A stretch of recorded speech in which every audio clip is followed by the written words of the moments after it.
Oh,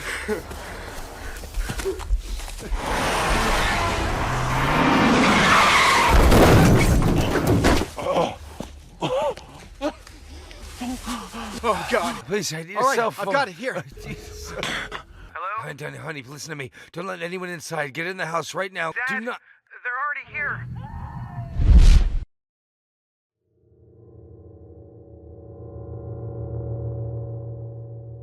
Number 1.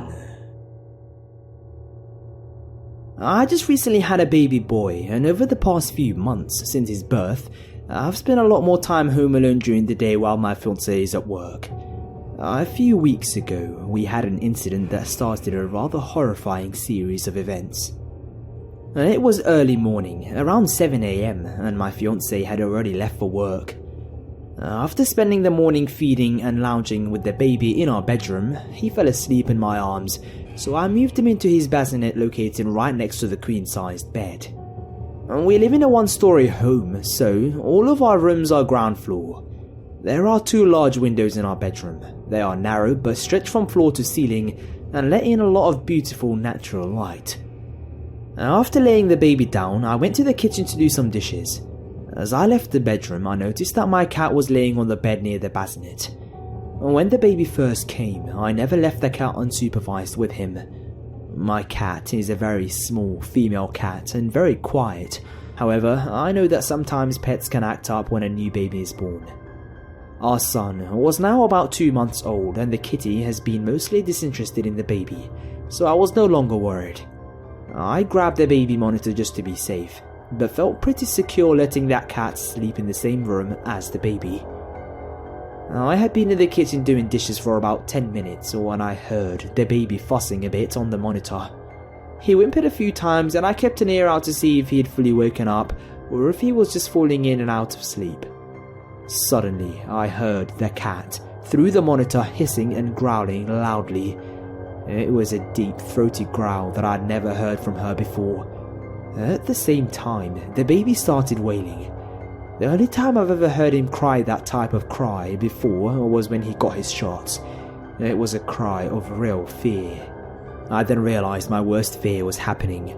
I believed in having pets for life, and when I found out that I was pregnant, I went to great lengths to prep the kitty. I wanted to make the transition good for her. I was super worried that she wouldn't transition well, despite her easygoing personality. And now here we are. My cat was attacking my baby, and it was my fault for leaving them alone together.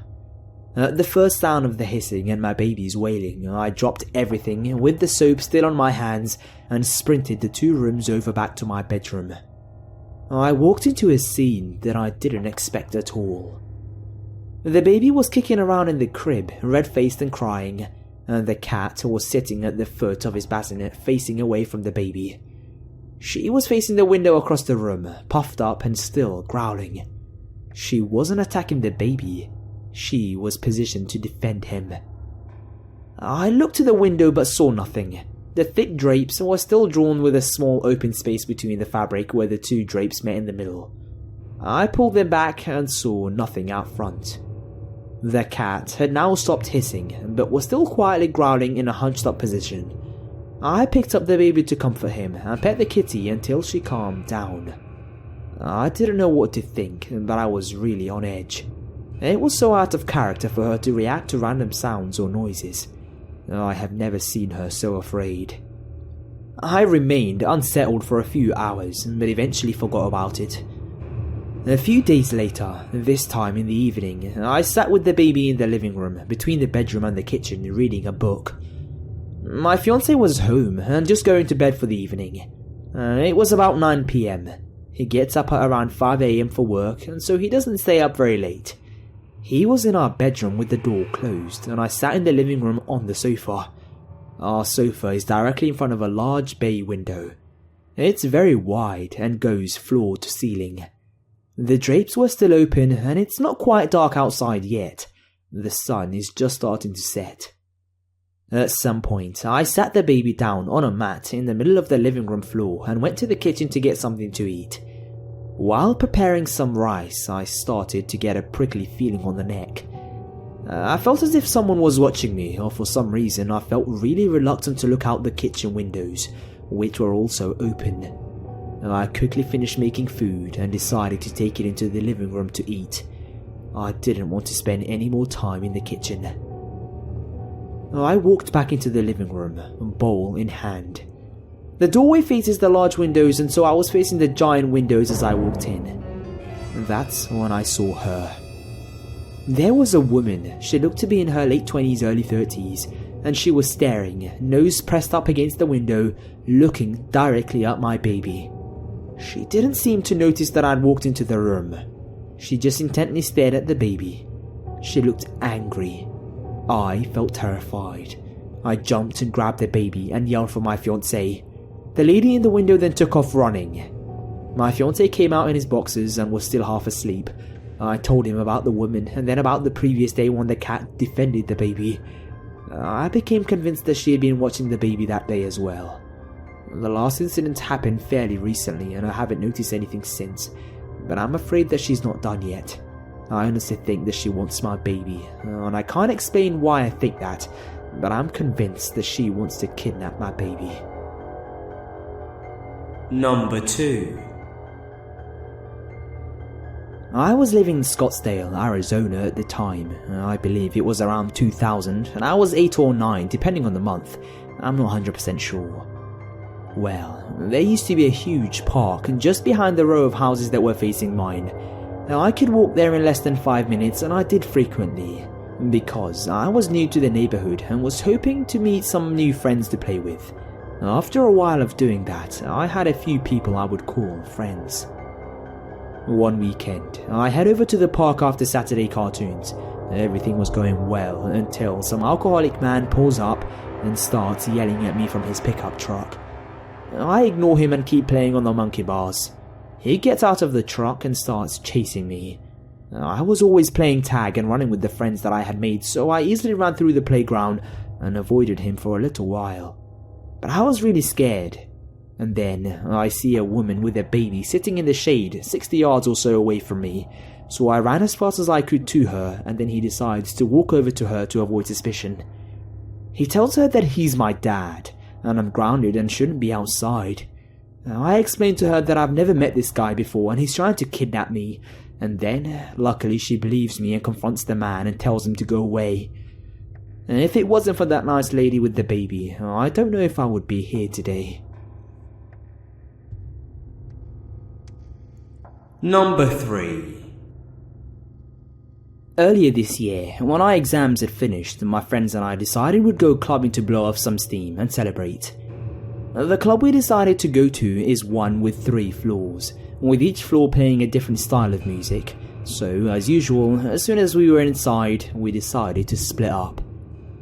As it was the post-exam season, the club was packed to capacity, so even though a few of us headed to each floor, we soon got separated as well. I'm not sure how long I had been dancing, but eventually it was so hot I felt as though I was going to pass out, so I began elbowing my way through the dancing swarm, towards the air-conditioned seating area near the back of the second floor. Obviously, no actual seats were free, so I just stood in the alcove and tried to cool down. One of my friends, Noor, is Muslim, so for religious reasons she doesn't drink, and she definitely does not hook up. She literally just goes to clubs in order to spend time with friends and dance. That night, she had joked that we were the teetotal twins, as I was banned from drinking due to just finishing up a course of antibiotics. So, you can see why it would have caught my attention when I thought I saw her being piggybacked by a tall guy with messy light-coloured hair who was built like a rugby player. I called out her name, but obviously I could have been screaming directly in her ear and she couldn't have heard me in that club. I ran after them and grabbed the guy's t-shirt, yanking him to a halt. He turned around, and as he did so, I saw Noor's head flop back. She was completely out of it. "Is she alright?" I yelled, pointing at her. The guy laughed and nodded. Yeah, she had a few too many and passed out. I can't quite describe the feeling that hit me at that instant. The closest I can get is that jarring jolt of panic that rips through you when you wake up in the morning, check your clock, and realize you slept through your alarm. Noor does not drink. Does she need some water or something? Nah, it's cool. I'll just take her back to mine and let her sleep it off. I really think she needs some water first. At this, the guy took a step away from me and said that she was a total lightweight and how this happened all the time. It's alright, she's my girlfriend. I just stared at him for a second and wondered what the hell I should do. I knew I couldn't fight the guy as he was about 3 times my size. I sure as hell wasn't going to let him take my friend anywhere, but in the time it would take me to explain what was going on and ask for help from a stranger, he'd be gone and he'd probably have taken Noor with him. So I tried to stall for time. Listen mate, I'm a medic and she looks seriously dehydrated. Why don't you sit down with her for a second? I'll go and get a glass of water. I only live around the corner. It's cool. Let me just try and wake her up before you leave, okay? He hesitated for a second, but finally nodded, and together we managed to persuade someone to move so he could set Noor down. Wait here, okay? He just nodded. I set off as though towards the bar, but as soon as I was obscured by the crowd, I made a beeline for the entrance to the 2nd floor, where I knew there was always a bouncer on guard. I tried not to sound completely hysterical as I yelled over the music to him that my friend had been drugged and that some guy was trying to kidnap her. He told me to calm down and looked at me as though I was completely insane. Screaming I'm sober at someone is probably one of the least convincing ways to convince anyone that it's true. But by this point, I was in a panic as I realized I shouldn't have left Noor alone with the guy. Please, come with me. Something must have gotten through to him as he decided that he'd follow me to check it out. When we got there, Noor was slumped over exactly where I'd left her, completely unconscious. But the guy was nowhere to be seen. I gave the bouncer the best description I could manage, but in the lighting, I hadn't been able to make out much more than that he had light hair, was about 6 feet tall, hench, and was wearing a dark, short-sleeved t-shirt. He could have been anybody, and he's still out there. The next day, Noor woke up with a splitting headache and only fuzzy recollections of even having gone out that night before. She said she had no idea what happened, no idea who the guy was, and no idea how to thank me for saving her. If you see a girl completely out of it and being carried out of a club, or leaving a club with a guy, I don't care how silly or cockblockery you feel, please just find someone to make sure she's fine. I dread to think of what would have happened to Noor if I hadn't. Number 4. This happened when I was 13 years old. I lived in a pretty safe neighborhood with one sketchy block before mine. It was a corner that had 4 bars, one on each corner. My parents were strict. They were the kind that would have to not only meet my friends, but their parents too. The year I turned 13, I was old enough to go to our community teen hangout. You paid $3 to get in, it was only open on Friday nights, and the hours were from 7 PM to 10 PM. I lived about a quarter of a mile from the center and it was located in town, and my path was well lit until I got the last 4 blocks that included the bars. I was allowed to walk alone and meet my friend halfway. One night, after the center closed, I was walking back my usual route when I noticed a guy pacing me on the other side of the street. I had already left my friend and had 6 more blocks to go. I wasn't sure he was following me, so I decided to try and play a game. I would randomly stop and look at something in a store window using the glass's reflection to see if he stopped too, and he did. I tried this a few times and every time he stopped with me. I was approaching the 4 bars and there were a lot of motorcycles and people next to their bikes drinking and being loud. I wasn't apprehensive because these guys never bothered me and I had been walking this way for 3 weeks without any problem from them. The guy kept up with me until we reached the bars and then I noticed him turn around. I relaxed and hightailed it home thinking I was going to be in trouble for being later than normal. I didn't tell my parents what happened because I reasoned nothing happened and it was just my overreactive imagination. Cue the next Friday with a repeat of the previous Friday. I did tell my friend, who said that she could get her mum to drive me home, and I told her no because I didn't want to lose my privileges and he didn't really do anything. I should also mention that around this time I was stopped one evening by the bikers at the bar. A woman asked me why I was always coming home so late by myself. She was nice and I explained what I was doing to her, and after that day, the next Friday, the guy crossed the street. I froze for the first time. I could see him, and he didn't seem too scary at all. He was an older man and was about 6 feet tall, not really heavy, and had dark hair and blue eyes. I started to back away because it felt weird that he crossed the street. I was just about the bar where the bikers were. In a moment of panic, I ran, and he started chasing after me, saying that he just wanted me to be his daughter. I was starting to cry as I was very scared at this point, and he was gaining on me fast. What happened next is kind of a blur. I remember yelling "stay away from me" at this point, and I was right next to the bar. I was just screaming my head off. I felt someone grab me and heard men yelling. I was trying to get out of the grasp of whoever had me when I heard a familiar voice say, "Stop, I have you." I froze, looked up and collapsed into a ball of tears.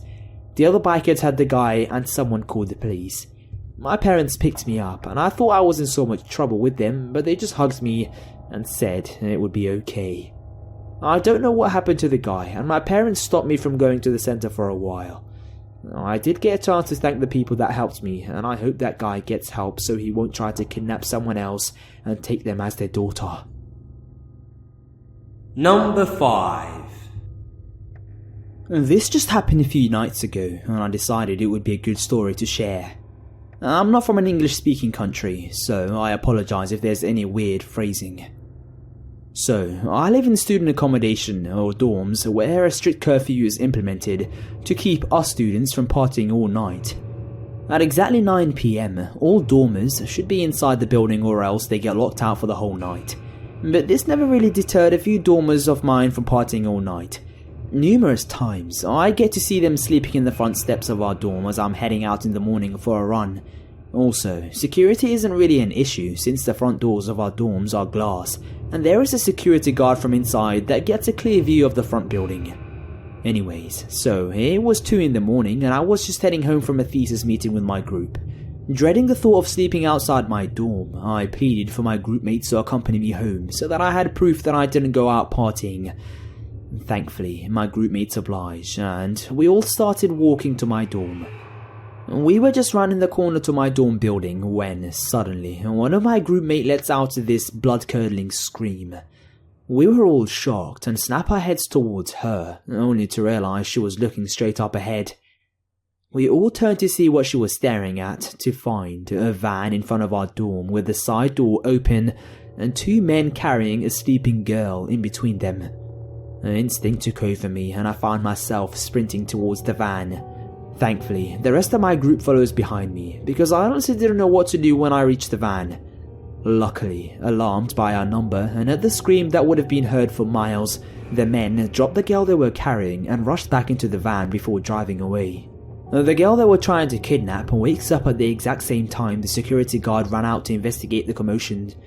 Turns out, the guard was out back watching some sports reruns instead of guarding the front door, and didn't manage to see or hear the van or the men who tried to abduct the girl who was sleeping at the steps. We called the police, who told us it was probably the same people who had gang raped a college girl weeks ago inside a van, which fit the description we gave. Unfortunately, with no further evidence, we couldn't trace the van. The plate number was fake, and the CCTV camera we had in front didn't capture the faces of the men who tried to abduct the dormer. Number 6.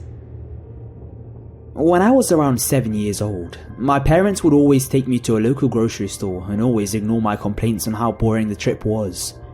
Since there was nothing that caught my eye during these trips, I would always sit in those grocery carts and play with toys I brought from home, while my parents went off to different aisles to gather all the groceries they needed. Obviously, it was not a smart idea to leave your 7-year-old alone in a grocery cart in the first place, but I was a very obedient child, and that part of town had a very peaceful and friendly atmosphere to it. But I slowly grew accustomed to it once I realized that they would always come back to the cart after a few minutes. I just had to wait patiently. One day, my parents left me on the cart and didn't come back for quite a while. Now, this would usually be the time I would call for my parents to come back, but my parents bought me a Game Boy Advance a few days back, so I was too engrossed on whatever I was playing to even realize how many minutes passed. While I was waiting for my parents, a woman whom I've never seen before seemed to notice that I was left alone for a while and decided to approach the cart. She lightly tapped my shoulder to get my attention away from my game, which jolted me out of my trance. When I looked up at the woman, her face immediately formed into a huge grin, but I could tell it wasn't genuine. She began to ask random questions and tried to keep a conversation, but I refused to speak.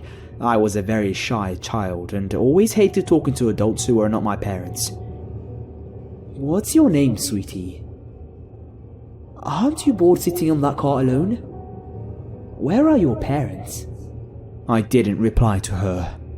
I never felt like I was in danger while the lady was talking my ear off, because there have been many times when friends of my parents who live around the area would spot the cart I was in, wait with me, and also try to make small talk with me, which never worked out, until one of my parents came back, which would lead to another very boring hour or so in the middle of the grocery store.